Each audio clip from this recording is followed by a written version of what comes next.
Level 88, Sage Council. Uriandri appears to be tallying the Loporrits in for preparation for an imminent departure.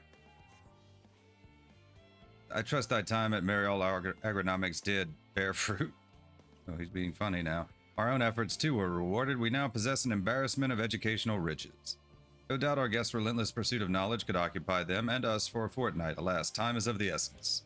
Let us return to Charlie and Hamlet forthwith. I shall gladly attend to each and every Loporrit there, should further questions within my power to answer arise.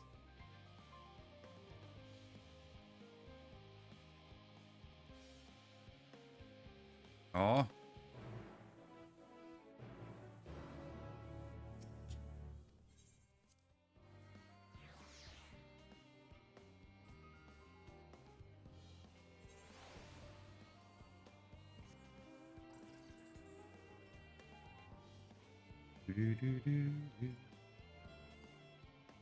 Oh, we can just teleport here, huh? Yeah, let's just do that. Save us a little time.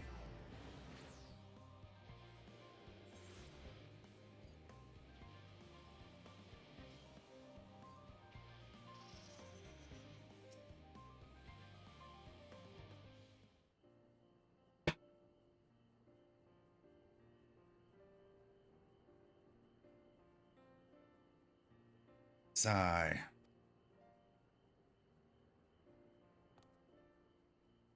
Yes, that was indeed me verbalizing a sigh to express my emotional state. Do you want to know why? Because I saw the reconstructed environmental data for Theoris at Logisticon Alpha, that's why.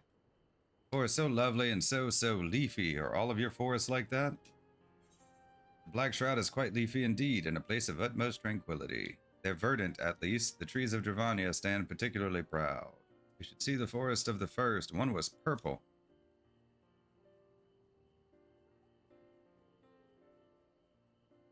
Gasp, gasp, I say. The star is so wonderful, it comes as no surprise that you're reluctant to leave it behind. I was a fool to think otherwise, to assume that the moon was something worth being proud of. How ridiculous we must seem to you, trying so hard yet achieving so little. Not at all. Thy works are no less worthy for their uniqueness. Thought I heard tiny voices. Ingrid.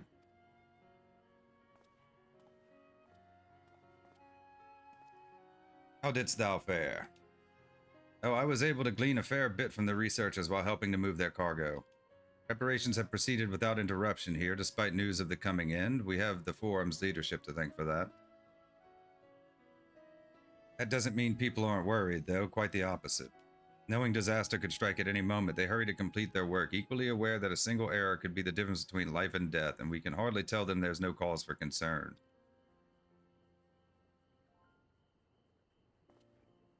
Perhaps not, though aided by our goodly growing way, we may yet find other ways to lighten their burden. Me? Be of use to people? I'm honored that you would think me so capable, but I'm not sure that I'm up to the challenge. Nevertheless, I believe in thee. You say so, I suppose it can't hurt to try. I passed someone moping in the Western Plaza that looked to be in need of a helping paw. Perhaps you might start with him?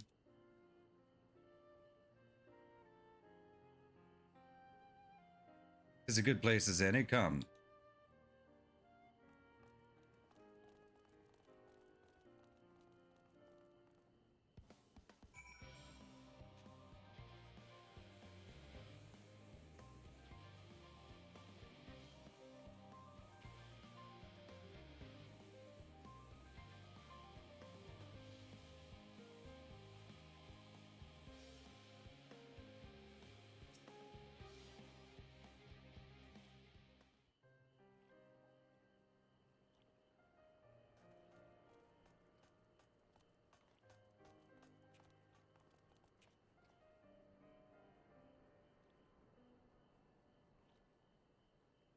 Oh, can I help you?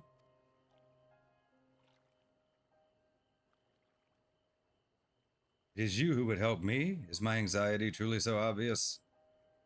Burden shared is a burden eased. Pray tell us of thy troubles. Those little fellows do look like good listeners.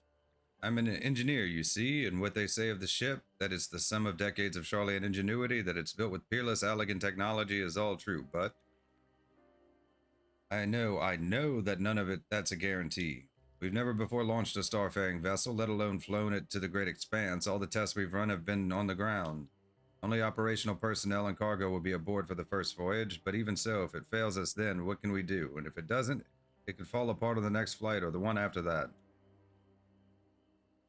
Done everything we can to prevent that from happening, but it hardly matters. We thought the ether burner's design was flawless, too, and look how that turned out. Thou art familiar with these most daunting technologies, and thus thou hold the power to allay his fears. Oh, I'm not sure about that, but, well, maybe you could tell me if there are any aspects of the ship's design that you're especially worried about. Our ability to walk about and perform our tasks. For one, I've devised a means by which to employ gravity, a spatio-temporal spell, to regulate the environment, but what if it's not strong enough? What if everyone floats away and begins crashing into things as soon as we've left the star? Aha, gravitation. Maybe I can be of help after all. Up there is not so different from down here, you see. The same rules apply, and if you consider them part of one great big cosmos rather than separate places.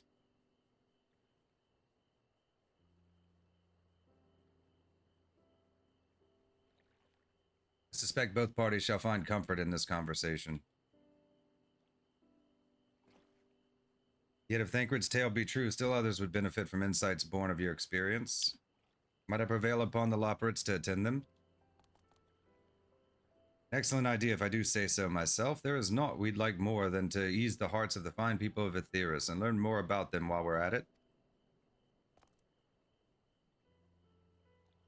Full glad am I to hear it. Gather thy companions and bring them hither. Thou hast a gift for finding souls in need of succor. Pray seek thee out the distressed and apprehensive and inform them that help is at hand. I shall await them here, that I might introduce each to a suitable Loperate.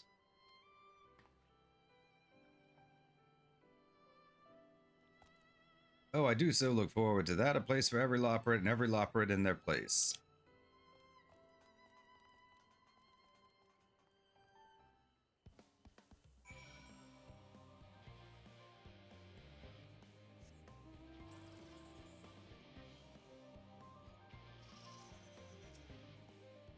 Apologies, but I am awaiting a delivery. Whatever it is, we'll have to wait. Seems this cleaner is too busy to chat, for his benefit or otherwise.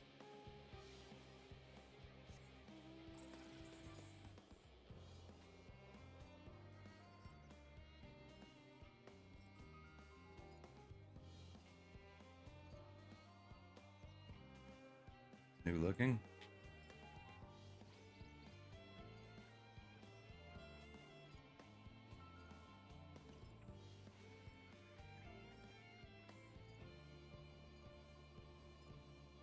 Seem to be anybody out here on the perimeter.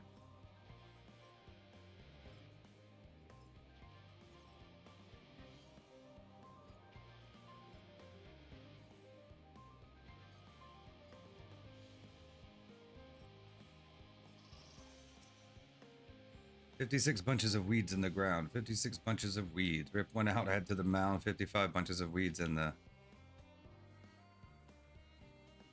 heap. I'm not neglecting my duties, I swear. I was in need of a little break, you see, but then I found myself unable to relax at all, so I went on a walk, and then I noticed these weeds, and... Pleasant conversation partners and oh so fuzzy. Goodness me, that does sound like a much better way to relax.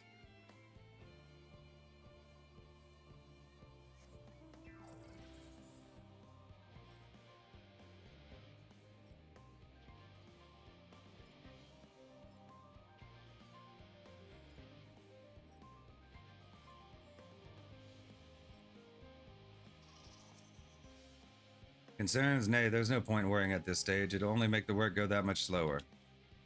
Woman seems to be coping well.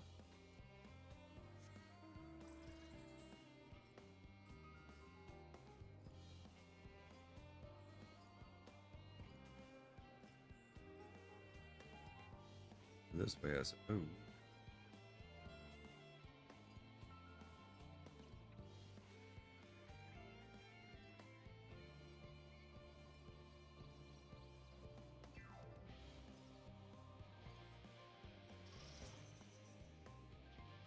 What am I thinking about? The medical facilities on the ship, of course. I designed them with the assistance of our sages and chirurgeons, but to imagine every illness or injury that one might face in the great expanse is beyond any of us, to say nothing of the effects that living out there indefinitely might have on the body. Crew from the moon? Why did I not think of that?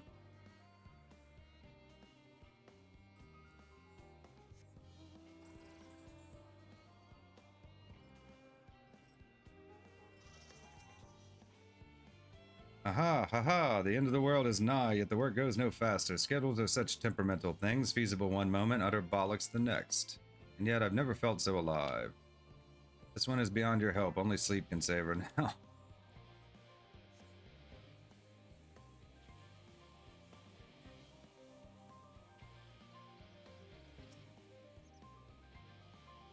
Yes, you idiot. Have you seen the envelope lying about?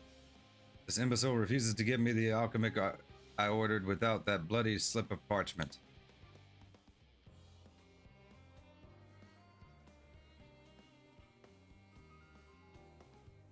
Unless your friends have a spell to make me remember where I dropped my damned envelope, I doubt they'll be more help than you, and you've wasted enough of my time already. It'd be unfortunate for all involved to inflict this man upon the Law Prince.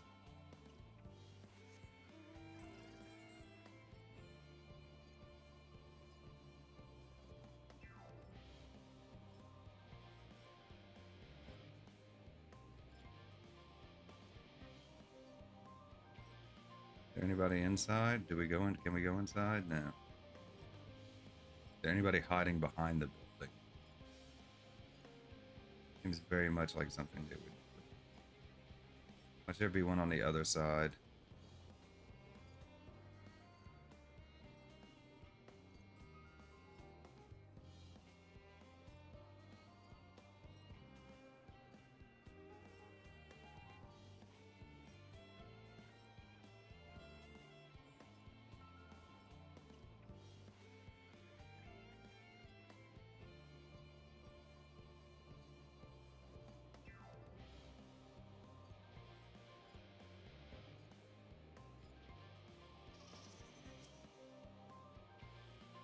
Worries. No, I believe I'm fine, thank you. I've been confiding in my colleagues, and it's helped a lot. Can't recommend it enough.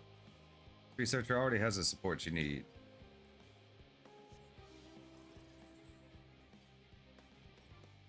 Appears that most of them don't seem to need any help. Have you heard anything of what's on the moon? I have no doubt that we can make it up there, but the searching for a new star part of the plan sounds awfully vague to me. I asked the forum, but they will only tell us that our collaborators have everything under control. Forgive me, but I don't feel particularly safe wandering through the sea of stars on God's knows what, made by God's knows who.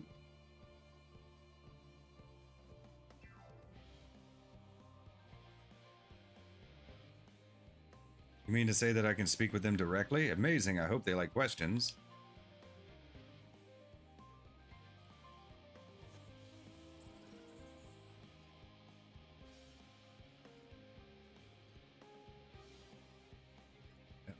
Can't quite make that.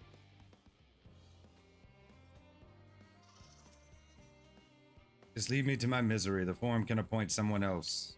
I apologize, I simply don't know what to do. How am I supposed to pilot the Ark if I'm already falling apart under the pressure? You know a starship pilot that I might speak with? Truly? Well then, there's no time to waste. They can help me prepare for this monumental task.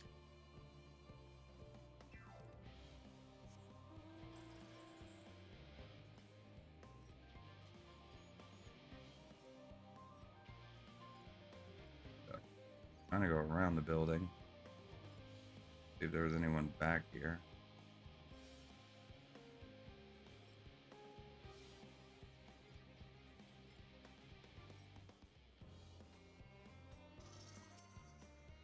Is anything bothering me? Well, I've been loading cargo for bells now, so my back feels like a void since played it as a piano. My feet and knees is drums and cymbals too. Cleaner seems fine if in need of a break.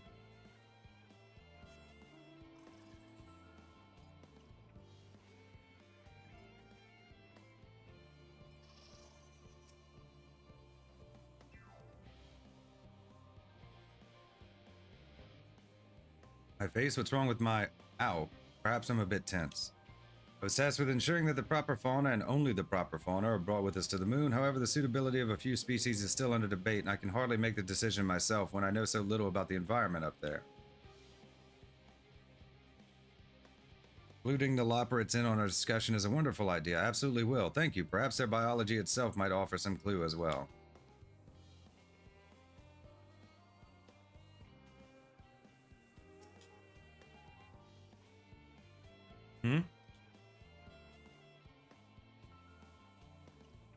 Consult our collaborators. I suppose that would be more effective than sitting here brooding. I'm attempting to calculate how much cargo we can consolidate into fewer trips should the ether burner make our original estimates unfeasible, but there are simply too many variables. I feel as if my brow will turn inside out. Perhaps our lunar associates will have more insight into how much weight constitutes too much weight for our purposes. Thank you for letting me know.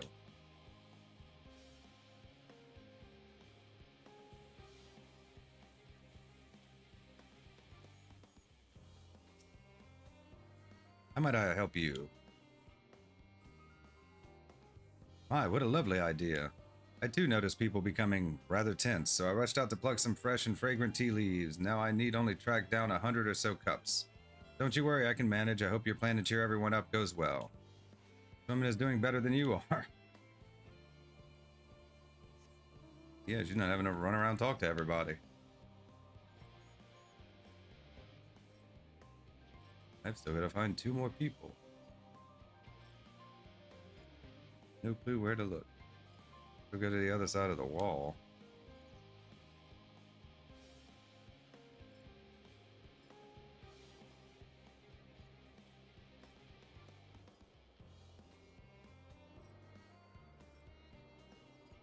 I don't know if there's anybody out here either. We'll cover all our bases, right? Maybe outside of it.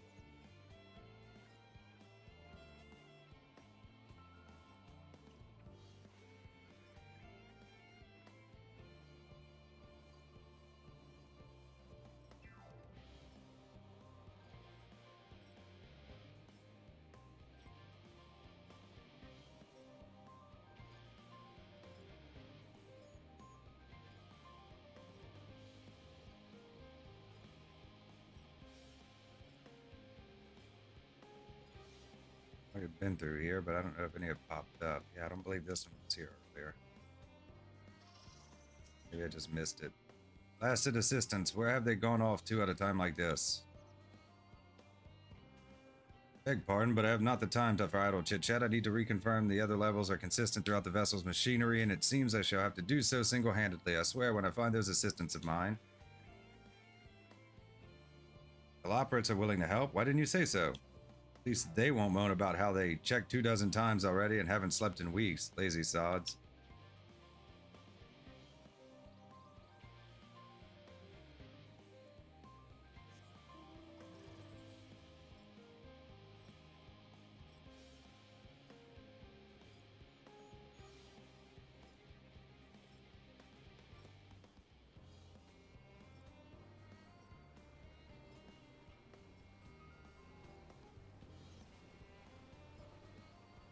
Oh, we only need one more. Where could you be?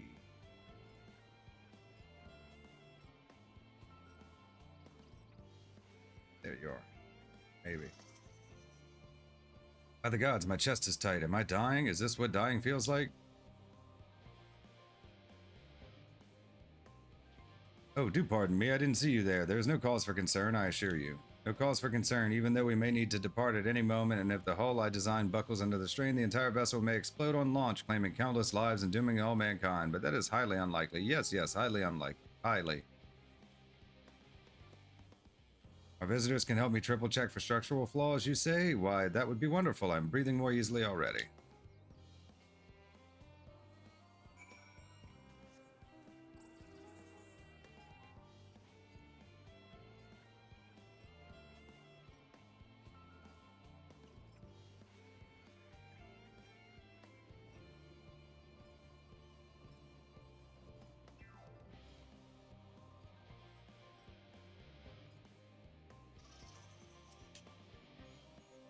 Behold, Through thine efforts, word hath spread throughout Labyrinthos, verily to a far greater number than we anticipated. Living Way doth gather more loporits as we speak.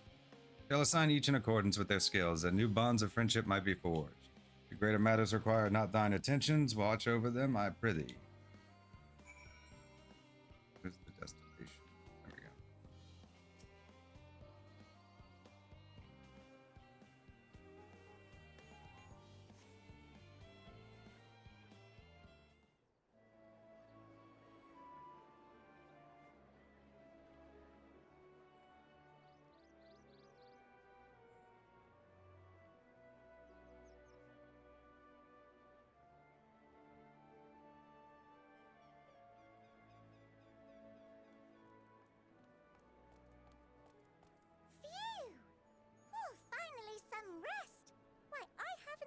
So much in, well, in forever. Lively, isn't it? The town is abuzz. Everyone eager to meet with our friends from the moon.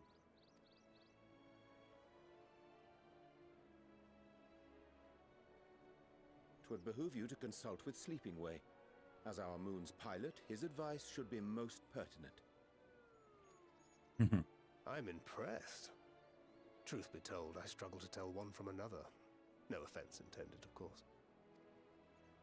None taken. After you and your friends left Mare Elementorum, we spent no small amount of time with your Urianger. Oh, the conversations we had. He told us all about Atheris, answered our every question, no matter how trifling or trivial. Look! Every page filled to the margins with knowledge. When I first arrived, I was struck by how little I knew. It was daunting. But then I realized that, were it not for Urianger and his teachings, we'd still be stuck on the moon, gazing at your world and wondering what we've been missing.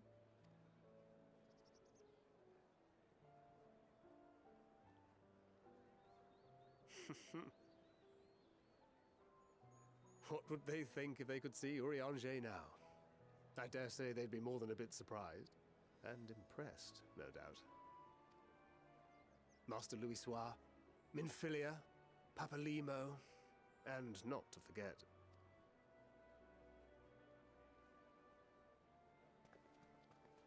Is that Moonbreeder's parents? Oh there. Heard there was a visiting expert who we might bother with a few questions. I take it you'd be the one.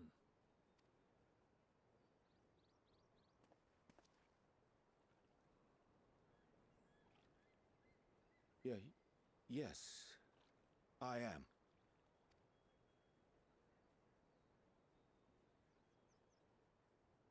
Wilson and Blovida, Sharlayan's foremost researchers in the field of teleportation magic, and Moonbreeder's parents.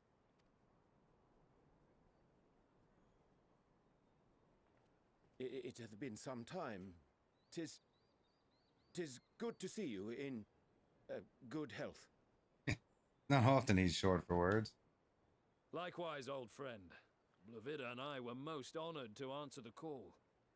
Never expected this reunion, though, did we, dear?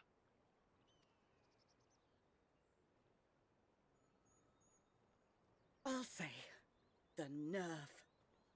Sending that letter, then running off to the gods know where.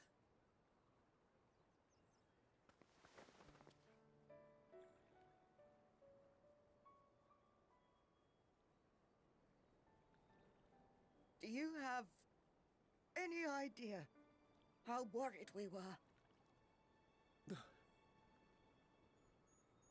I'm sorry. 'Twas remiss of me not to deliver the news in person. No, more than that. 'Twas I who... Our daughter was disillusioned after Master Louisoix left her behind. The day the Scions called upon her was the happiest I'd seen her in years. She made her every choice of her own free will. No one could have ever forced her to do otherwise. Don't blame yourself for her death. Celebrate her life. You know that's what she'd want. If there is one thing we resent you for, it was that we could not be there to mourn her with you. Reading the words you penned in that shaky hand, we must have cried as much for you as we did for her.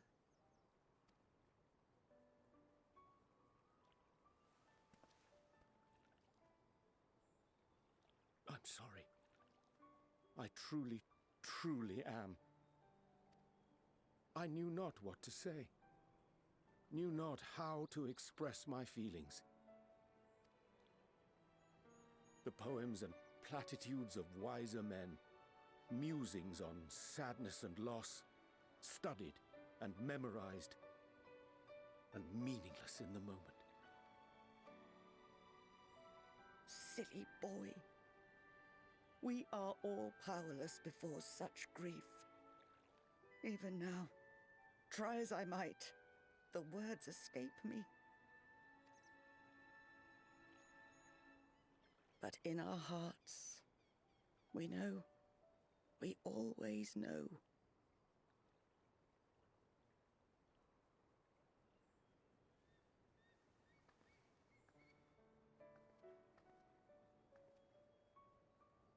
I remember when you were young, how the lads teased you for choosing the company of books over others.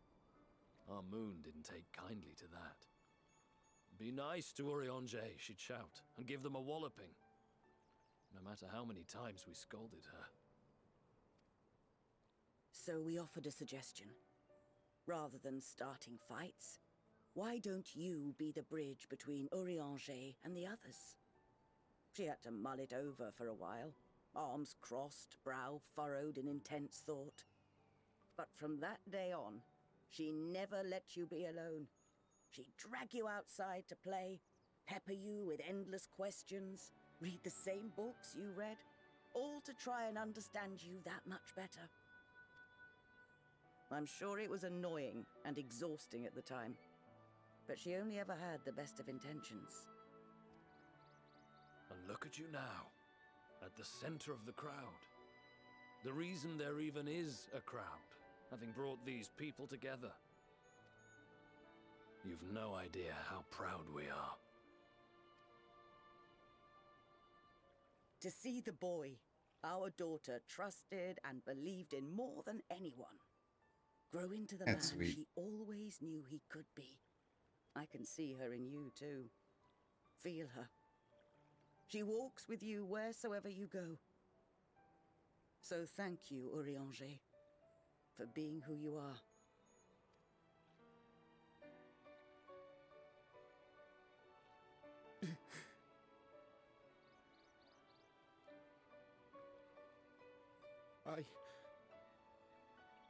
I think I can feel her too.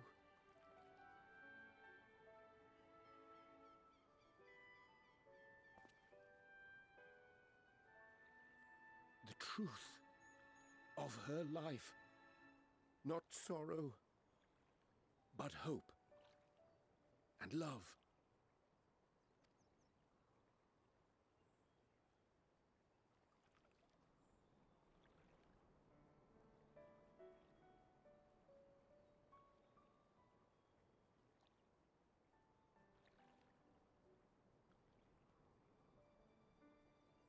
This moon breeder. She was important to him, wasn't she? Mm-hmm. You could ask the man himself. Oh, no. But watching this exchange reminds me how much I've yet to learn about your world. And its people. You can live here your entire life and hardly learn a thing. And that's why it's too soon for this to end.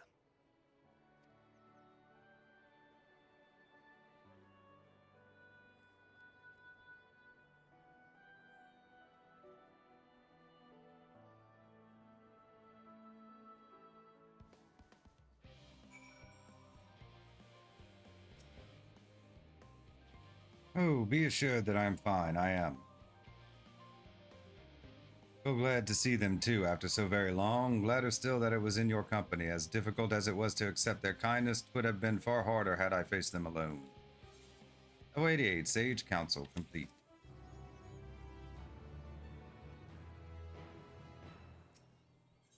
Level 88, Hither and Yarns. The pall of anxiety over Charlian Hamlet has thinned to a more manageable level. Him, thou hast my gratitude for lending courage to the Loperates. Not disposed to rest on their laurels, several of our guests have elected to accompany my countrymen to their station. Some few may still come hither seeking counsel, and so shall I remain to aid them as need be. If thou art needed elsewhere, do not let me detain thee. Matter of fact, I was hoping you might check on Alizé. Last I saw, she was struggling to carry an enormous pile of boxes out the west gate. I could go myself, but we both know whose help she's less like to scorn. Not to mention that, much to my misfortune, I can think of several other things I ought to be doing. Until later.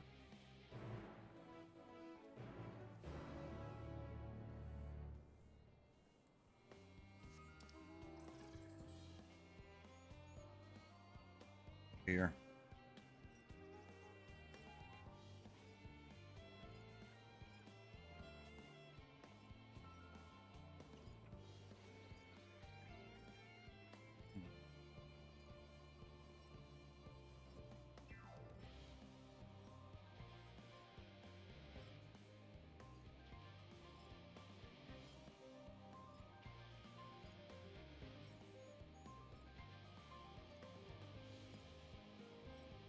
New area, Logisticon Beta.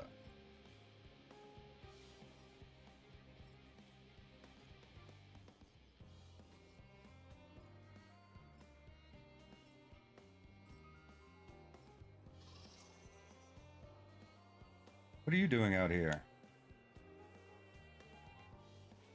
No, I don't mind if you help with the boxes, but it's far from the most exciting of tasks. Are you sure? Well, I appreciate the assistance. We need to get these to Aporia. Time is short, of course, but they're full of organic specimens and samples, so try not to be too rough with them. Alphanaud should be waiting for us when we arrive. I'll see you there. Deliver the crate of samples to Alphanaud. We'll have 3 minutes to complete the task. Should you fail, return to the starting location and begin anew.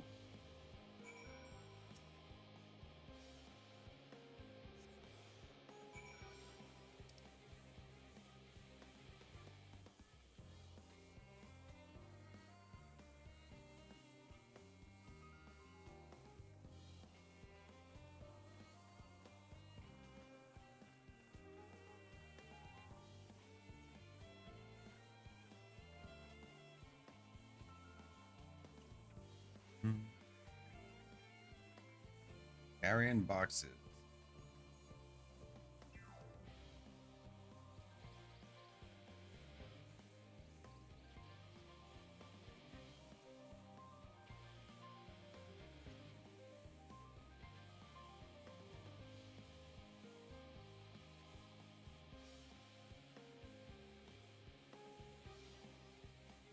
That won't let me sprint.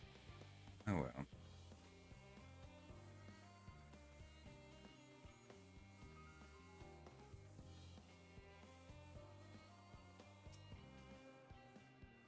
Oh, you're helping with the crates. Wonderful. You can put that there with the others.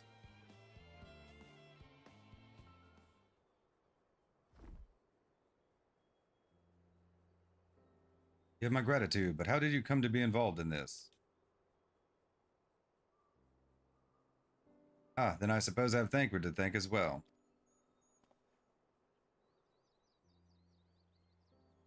If you're wondering why we were tasked with bringing these boxes to Aporia to begin with, so was I. Turns out that this is a base of operations of sorts. Those with final say as to what is included in the ship's manifest can be found here.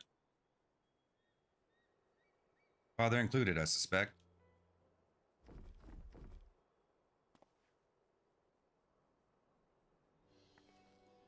That should be everything. Carried all of that at once? Are you trying to injure yourself? Oh hush, they're lighter than they look, and not everyone has your delicate arms. Suppose we should let someone know that we've finished. The Paladin is in the courtyard. We can report to him. Why don't you come along? You should get credit for your assistance, at least. Considering where we are, we might even learn something interesting.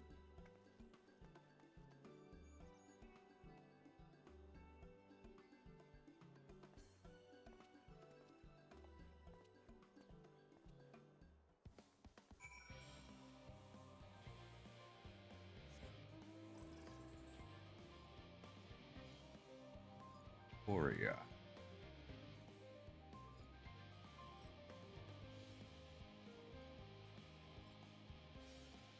Soon, real quick. We forget.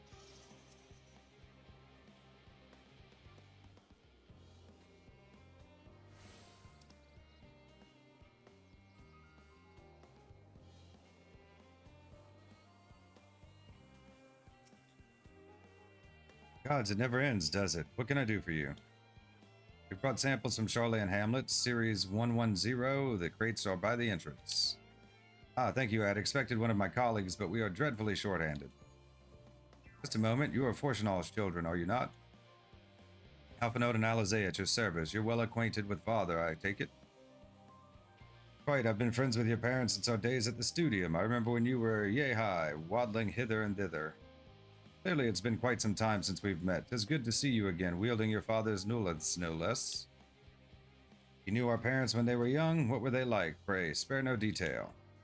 I should like nothing more than to regale you. Alas, I am meant to be in charge here, and reams of paperwork want for submission. We can help with that in exchange for the sort of stories our parents would never willingly divulge, of course. Very well, then. There happen to be 3 sets of documents in need of delivery, so how about each of you take one?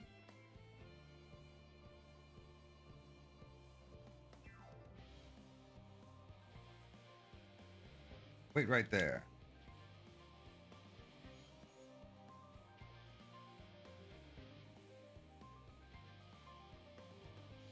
You will find a forum representative waiting to collect these near the southernmost structure. I hope I haven't kept her waiting too long. Never mind Alphanode and Alizé. I'm certain they will be back soon enough.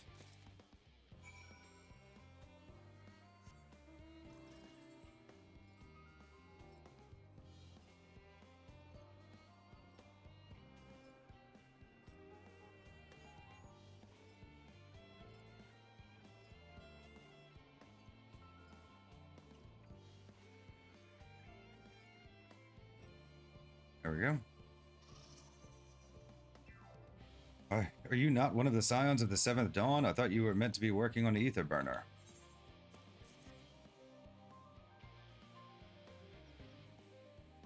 Leopoldin's paperwork. I was beginning to worry he had misplaced his quill. Appreciate your help in seeing these documents to my hands at last. As for your other task, pray keep this between us, but I sincerely hope you scions succeed. The Exodus is, without a doubt, the most monumental undertaking in the history of the Forum, and so we must be circumspect in all respects. Risk is a privilege we cannot afford ourselves. At its heart, however, Charlian has ever been a nation of the curious. It would be a tragedy indeed if we were the ones to stymie your pursuit of truth.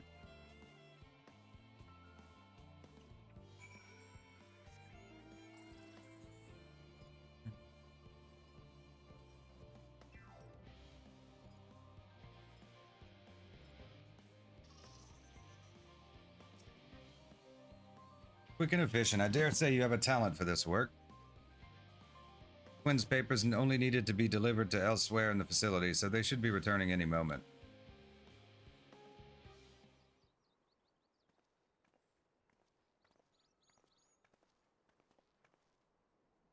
We return with not a scrap of paperwork remaining on our persons, you will note.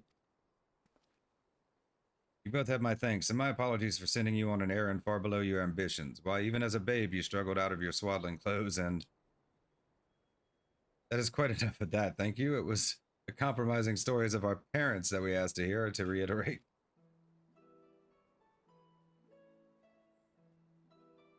Of course. I've known your father for so long, I must have something, Well, as you know, part of why the Levier name garners such respect in Charlian is your family's storied history.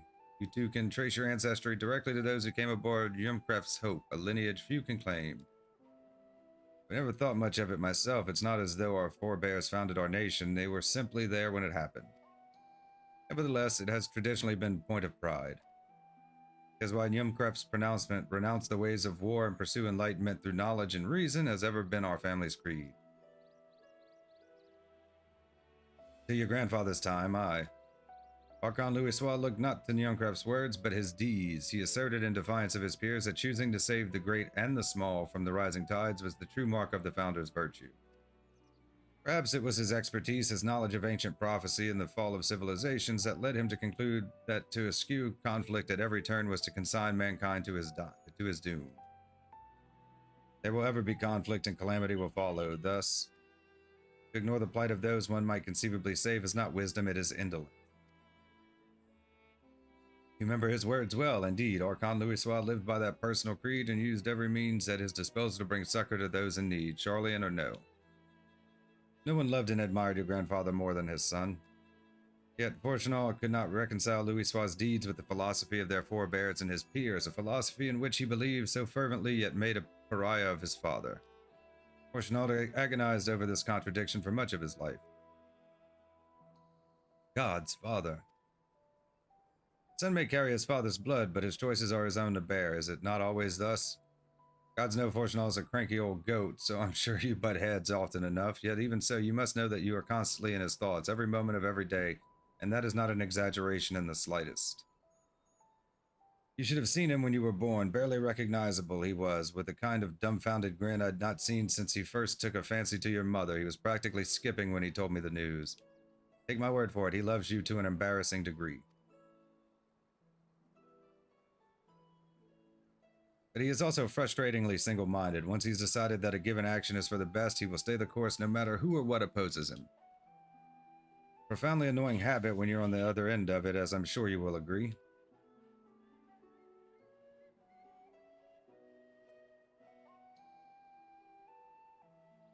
I'll say. Thank you for your insight. When next we meet our parents, I shall mention that we spoke. Try not to get me into too much trouble now. I need the form on my side. Speaking of which, I ought to be getting back to work. I have to make sure those specimens you brought make their proper place, or the cranky old goats will have my hide. We can speak again later. Level 88, Hither and Yarns, complete.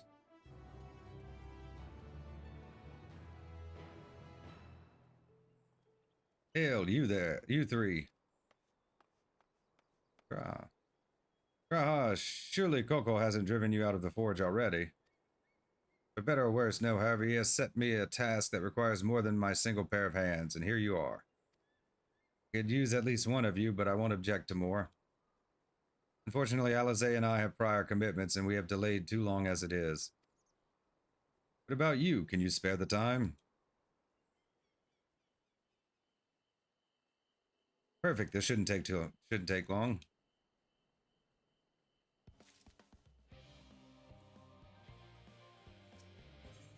Level 88. Once forged, an unspecified task awaits you. In the event that our, and I quote, promised heap of adamantite falls right out of the bloody sky and into my lap, Master Coco wishes to be ready to put the proverbial hammer to anvil at a moment's notice. To fabricate these parts, however, he needs the flames in Coco's forge to burn hotter. He sent me to increase the amount of ether being funneled to his furnaces. The flow of fire aspected ether in Labyrinthos is regulated by an elemental reactor south of here, to which I have borrowed the key. The adjustment will require 2 people to carry out safely, but I can explain the process when we arrive. This is where we part, then. We'll see you in Charlie and Hamlet once the adamantite arrives, if not before. This way, then.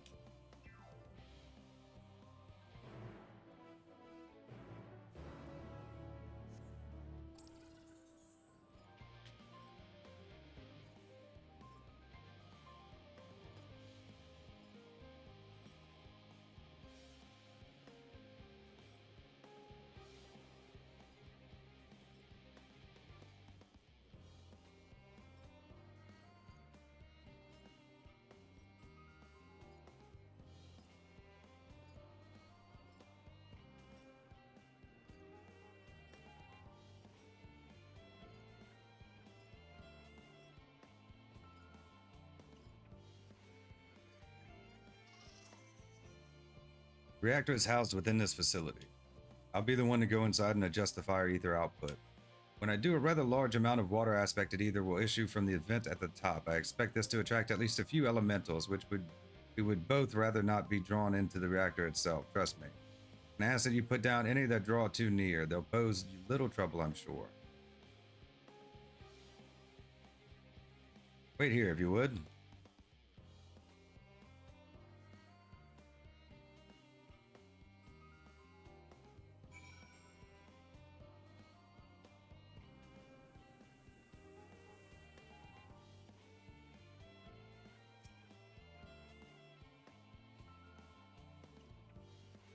Hmm.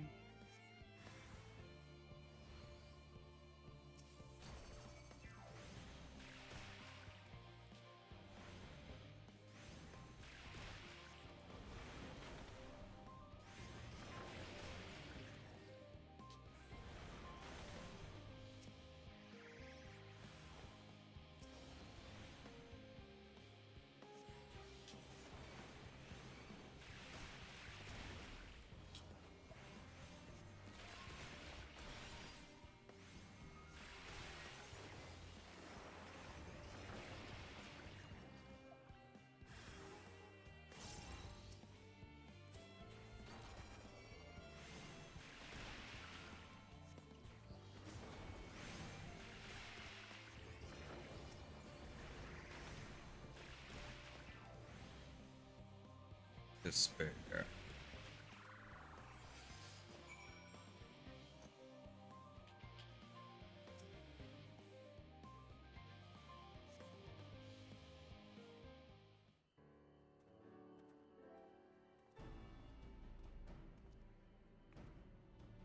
Did everything go smoothly out here? I thought as much. No major complications to speak of inside either. The water ether appears to be venting properly. I expect Coco will have seen difference in his forge flames by the time I return. Since I have you, there was another matter I thought to discuss with you. Nothing terribly important, merely something I've been considering. Part of this I shared with everyone, yet you and only you have been to Elpis. As we have established, refined adamantite is a product of Alleg of the Empire's twilight years, in fact. It was a material which saw much use as part of the Allegan's efforts to extend beyond the bounds of this world, Dalamud, of course, being the most prominent. Of those who would push further, expand Alleg's empire to encompass the heavens and the stars above, perhaps the greatest was its infamous technologist, Amon. Amon wanted to travel the Sea of Stars. Did he remember his life as Hermes?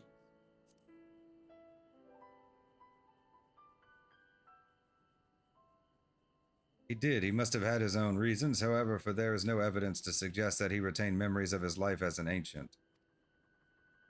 He only joined the Ascians once the Empire was all but dust, as you know. If not his memory, though, what drove him to pursue the idea with such fervor? This may seem far-fetched, but what if souls like minds have a personality, so to speak, a natural disposition towards which they are inclined? We know with relative certainty that it was the gross decadence and inexorable decline of Alleg that moved Amon to resurrect Emperor Zonde. Empire's people spoke lightly of death and destruction, experimenting on those they deemed beneath them to fill the emptiness in their hearts. Facilitating Zonde's return, Amon provided these languid souls with the means to free themselves from the mire of their own indolence. Or would have, had not Zonde been convinced of his own death that life was itself meaningless.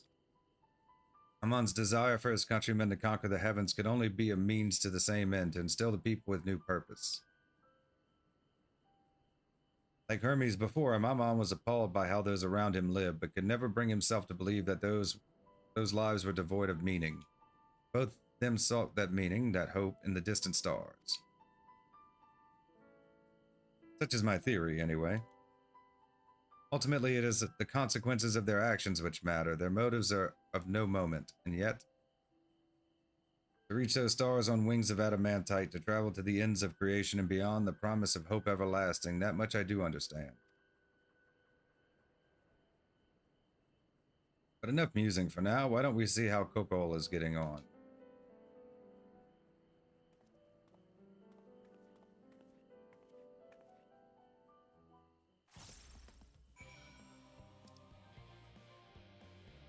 Right here. Can we get there from down here? I guess we can. I think we're supposed to make a whole... I mean, it's a circuit, so it's supposed to be around.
Ooh, I can feel those flames ablazing from here. Glad you found someone capable, Graha, but there's not much left for you lot to do. Unless you can conjure up that refined adamantite any faster. Level 88, once forged, complete.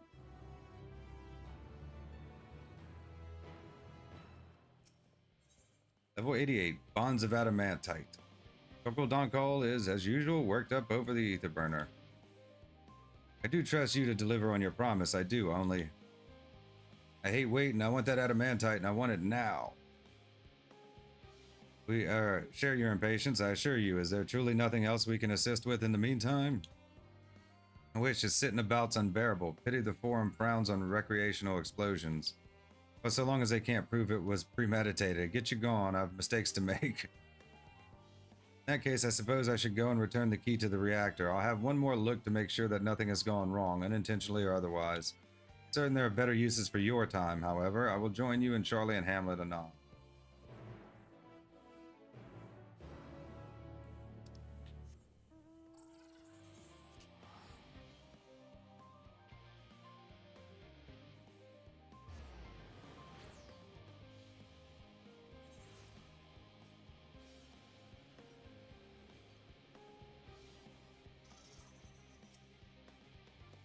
You wait here, your companions are bound to turn up sooner or later. Wait your companion.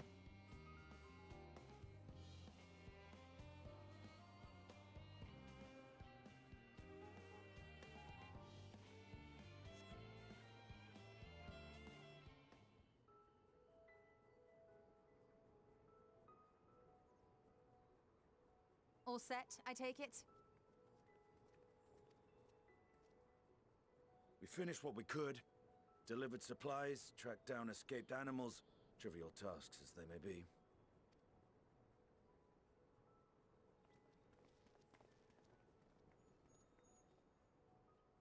That's enough, don't you think? If there was anything more important still undone, that would be a problem in itself. The vessel is essentially ready for departure. All that remains is to load the final batch of supplies and see everyone on board. Once we've readied the ether burner, that is. Ah, had a feeling we might find you all here. Our consultations with the Loperites, too, have run their course. Pleased I am to say that our researchers' concerns have for the most part been allayed, though some insist on making adjustments to the very end. For their part, Livingway and her peers have graciously offered to stay and keep the people company, lest any lingering queries go unanswered.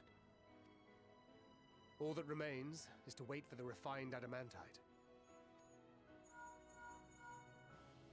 Alphino, are you there? It's me, Cryle. Your special delivery has arrived. Round up everyone and come to the harbor at once. Speak of the devil.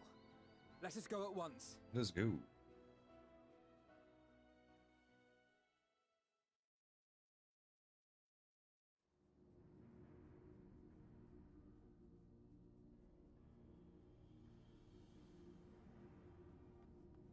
Forgive the intrusion, Master Fortuner.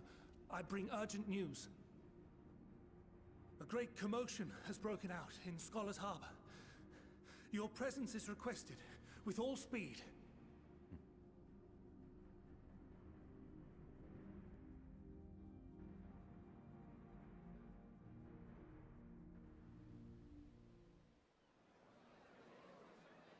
Now, where might this delivery be?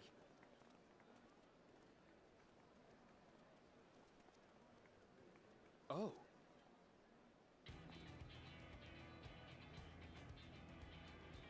Damn.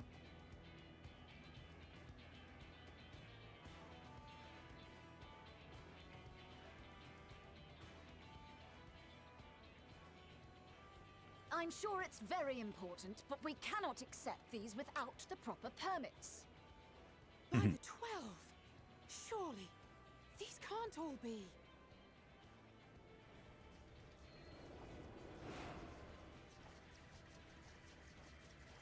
Pirates.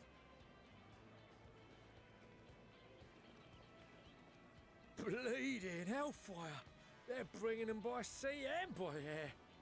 All these folks and these crates.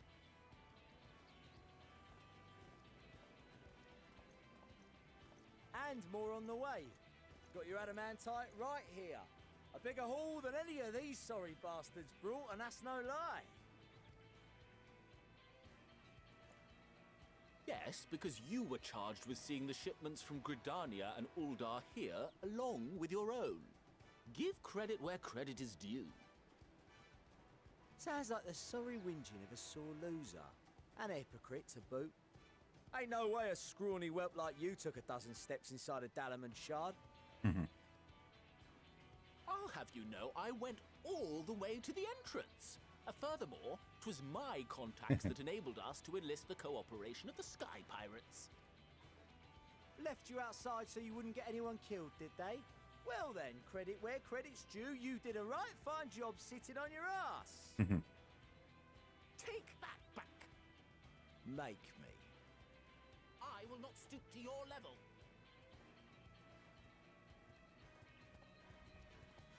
My, what a grand welcome party. Hancock and Soroban. We come bearing relics both sacred and elegant, as well as a few other gifts that may be of help, to be presented with best wishes from the Eastern Alliance. Our friends in Bosnia, for instance, have sent along a few artifacts for the brave allies of the Resistance. That's you. And we brought a number of items from Eureka as well, courtesy of one Ejika Sunjika. He says a little advance warning would have been appreciated, by the by. I myself have come with a sacred relic of Rayson Temple. 'Twas passing fortunate that Senri's dango craving brought us to Kugane. We arrived precisely as Hancock was making his arrangements. Upon learning of your need, we made haste back to Hell's Lid, with our dango, never fear, and consulted with the other auspices. All consented to the lending of Tenzin's legendary Phoenix Blade for this noble cause. Suzaku and Seiryu were nevertheless worried that it might be lost in transit, however, and insisted upon accompanying me to Onokoro, where I had intended to entrust it to our Confederate allies. I thought instead to give it over to Hancock when we chanced to cross paths yet again. But alas, Seiryu remained ill at ease, and ordered me see the blade into your hands personally, or die trying. We did, of course, need quite the impressive vessel to get it all here in time. Fortunately, our majestic associates have been more than helpful. 'Tis an honor to join the Warrior of Light on another adventure, they tell me.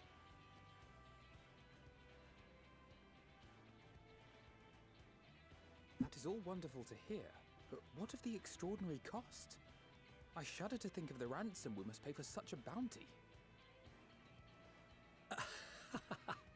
Fret not for your coin purse, young Alphino. Lord Lolorito looks ever towards the profits of the future, and thus the East Aldenar Trading Company went to some lengths to reduce the financial liability. And since the Scions funded the entire venture, not a gill need be rendered up in compensation. Everything is already yours. We funded the venture? When? Don't let the name fool you. This coin keeper knows a thing or two about spending.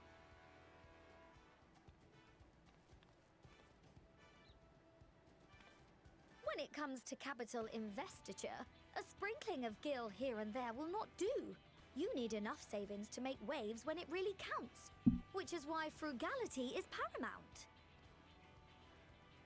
We also had the benefit of a generous patron.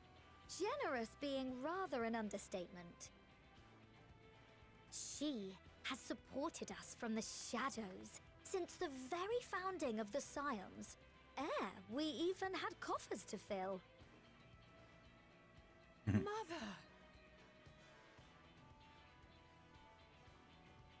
chameleons. I remain, of course, an entirely neutral party. I simply thought our family's coffers were needlessly full. We can hardly take them with us on your teeny-tiny toy boat, now can we? And 'twould be a shame to leave all that hard-earned wealth unspent.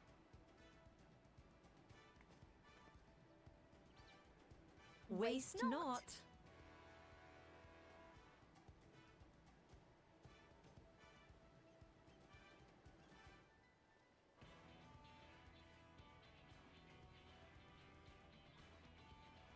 However did you manage so much in so short a time, though? We expected word to reach only a fraction of our allies. Did I not tell you I have my ways?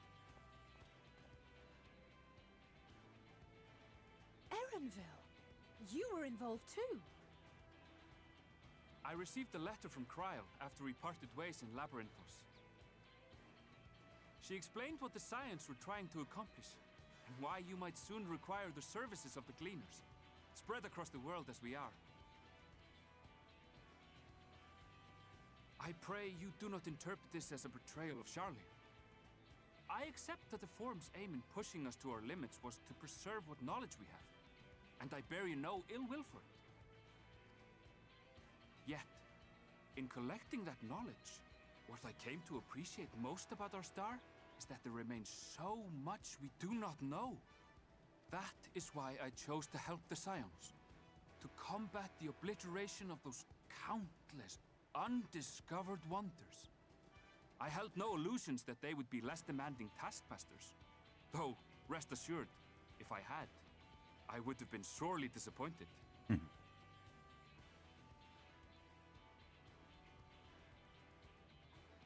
make a long story short, the whole of the guild ship cooperated to ensure your call was heard far and wide.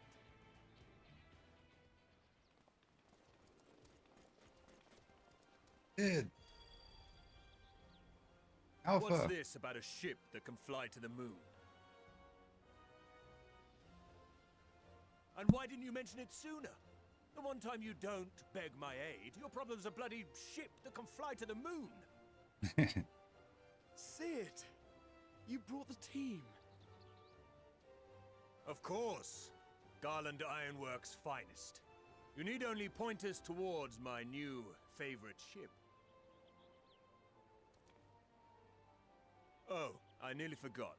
We stopped by Whirlit before coming here and picked up a package from Gaius. He's still of the mind that actions make for better penance than words, contrite or otherwise, so we offer none of the latter.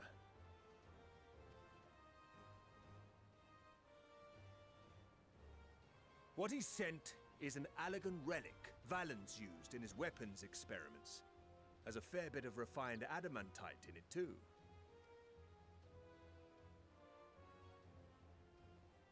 As you like us not suspect, we've also brought adamantite for Mordona's Dalamud shard.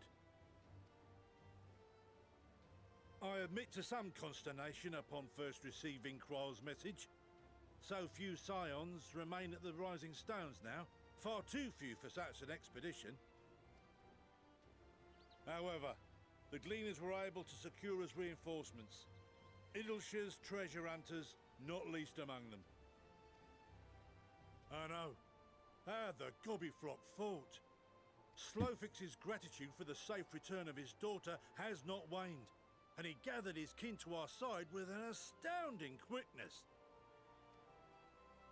The clash between their machina and the Allegan defences was a sight to behold. I wager even you would have been impressed by the magnitude of the gobby booms. Need some gobby booms.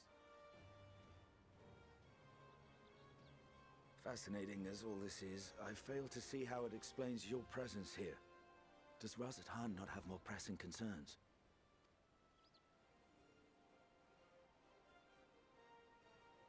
We do. Yet averting the final days would be the most expedient solution. That, and I am indebted to you.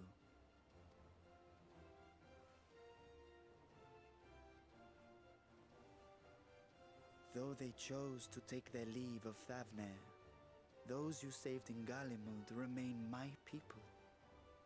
My gratitude is beyond words. 'Tis appropriate that I aid you in kind. If in the doing we bring salvation to others of this star, so much the better. You will recall that I spoke of my father, Midgard Summer, and his journey across the great expanse. As he traveled betwixt the stars, his resplendent scales drank of the ether in those nigh empty surrounds, and imparted to him the strength to persevere. Thinking they might further your cause, I called out to my kin for consent. Ashdai's answer was silence, as ever. Tiamat and Hrisvelgre, however, responded favorably to the suggestion. My sire, too, stirred from his slumber long enough to speak and say, "Very well." Thus have I brought you his own worm scales. Fit them to your purpose, and seek a worthier fate for us all.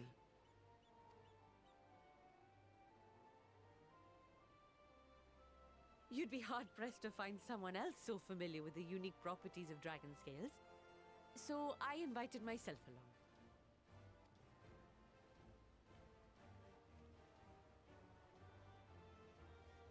Bugger me, this is so unbelievable. I've gone right back round to believing it again. Forget a 6% gain in efficiency. With all these goodies, we could get 7, no, 10, no, 14 bleeding percent. Think of how far we could go. What we could do with that much power.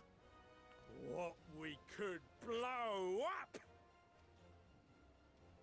If Kokol is duly convinced, then it must be true. In which case, the Scion's end of the bargain has been fulfilled. Would you not agree?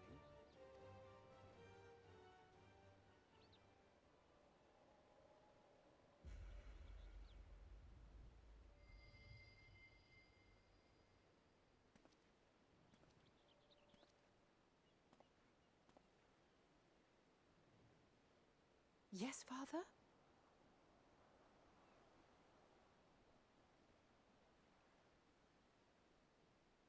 I know not what you seek of Hydaelyn, nor for what purpose you would take command of our ship. Yet this much is certain. To do so will be to dictate the fate of this star and the lives upon it, the lives of each and every creature, in their magnitude and their fragility. Do you understand? And are you prepared?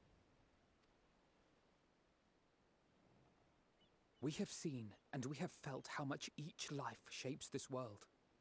And so we are determined to abandon none. We understand what is at stake, and we are prepared to bear this burden.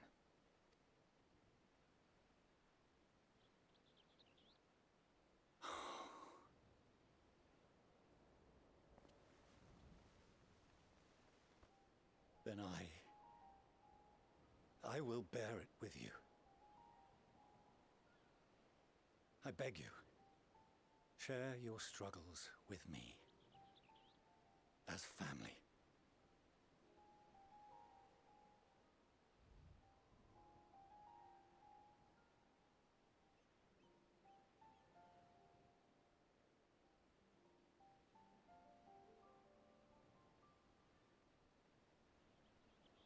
You grasped my fingers with such tiny hands the day you were born. I thought my heart might burst. 'Twas love and happiness beyond expression. Overwhelming, and a conviction so powerful that I trembled with something close to rage. I had heard the final days foretold. I swore to myself then and there that I would not let them steal your futures.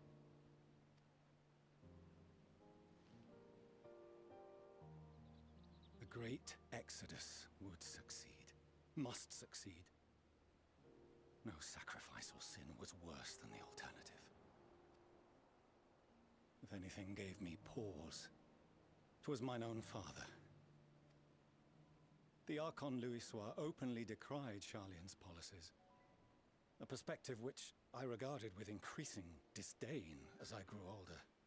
Yet even as part of me thought him a fool, perhaps I also hoped that he, of all people, would devise a brilliant means to save my children.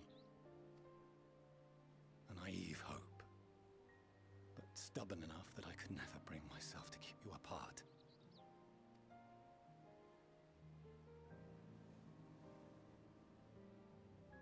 No, that was his doing, when he perished at Cartano. As we pulled that twisted slab of Dalamud from the sea, I remembered the warmth of your newborn touch. Chastened, I vowed never again to suffer any interference in my mission to protect you. No matter that you yourselves wished otherwise. Detest me, fight me tooth and nail, I would suffer it, and more, and be satisfied so long as I could force you onto the ship.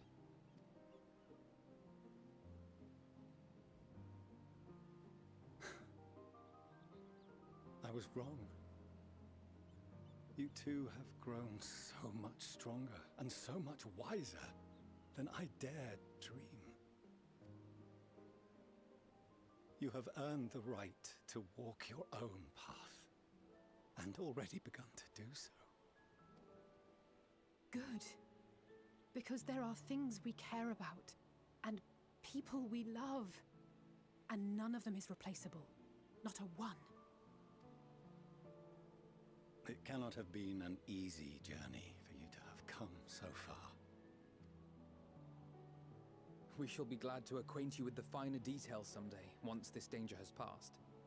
All that we have seen and heard, that we have felt and learned in our travels. Ours is not a kind world, but it is beautiful. Always.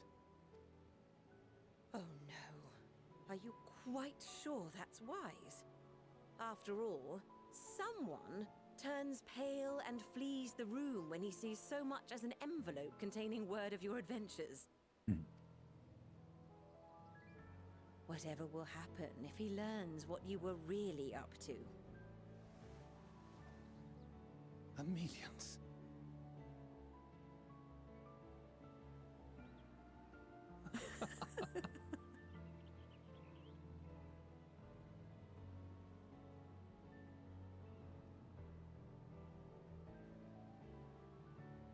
Though I have wronged my children most gravely, I owe you an apology as well.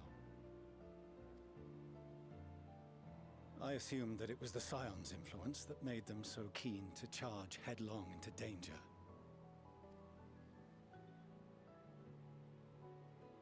Yours, in particular. I see now that said influence instead brought them together with the many fine people gathered here today. In which case, I hope you continue to guide them.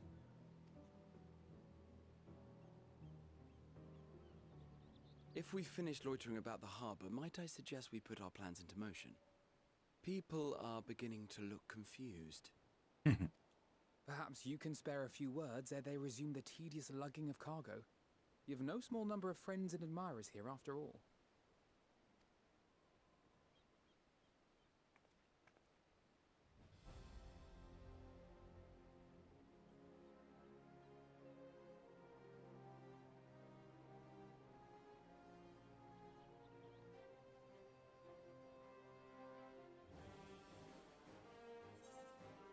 Send us your strength. Our moment of triumph is close at hand. With me.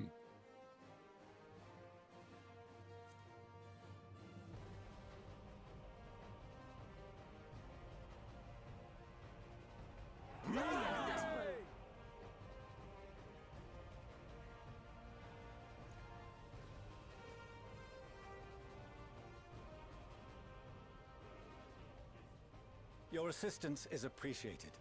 Now, in an orderly fashion, if you please.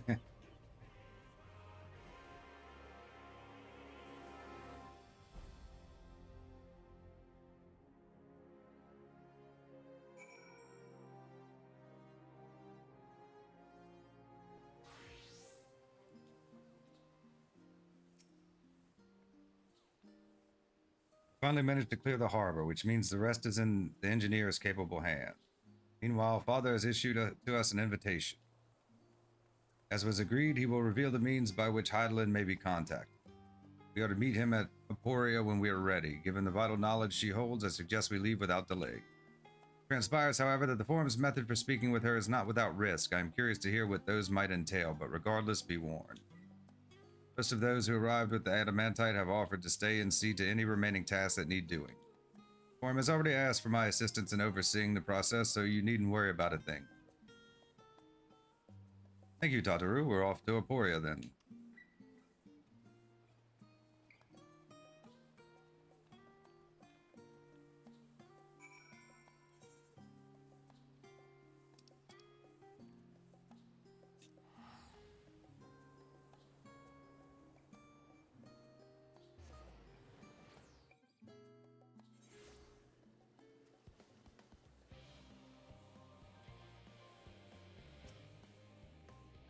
I have already shown the others inside.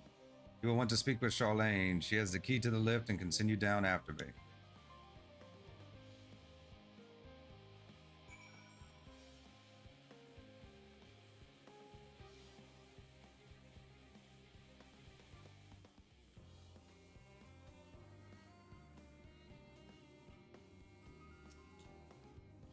You're with Master Fortunal, yes? Just step inside the lift here.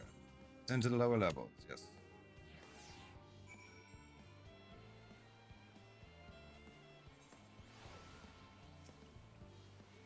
From here, we proceed to the heart of Labyrinthos and its most closely guarded secret, Tamazine. It marks the beginning and end of our efforts, whence we delve to seek audience with the star, and whence we will embark on our journey to the heavens. This way, if you please.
Bid you welcome to Tamazine. Direct your attention towards its center to behold the ark over which we have long labored.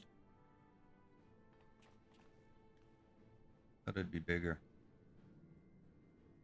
As you can see, 'twas designed as a medium-sized craft, the better to reduce fuel consumption. Miniaturizing magics have been applied to its interior to ensure that the thrust-to-weight ratio does not place too great a limitation on its freight capacity. The ether burner, as you know, has been removed for further modification, but we shall reattach it soon enough. I've received word that Kokol and several of your allies are working on it with an intense fervor. They are sure to see it done. 'Twas by their expertise that many a prior disaster was averted. If anything, I fear they will not afford us much time for speaking with Heidelin ere they finish. Point taken. Let us move on. I must warn you again, however, that even with the benefit of our device, to treat with her is not a simple feat.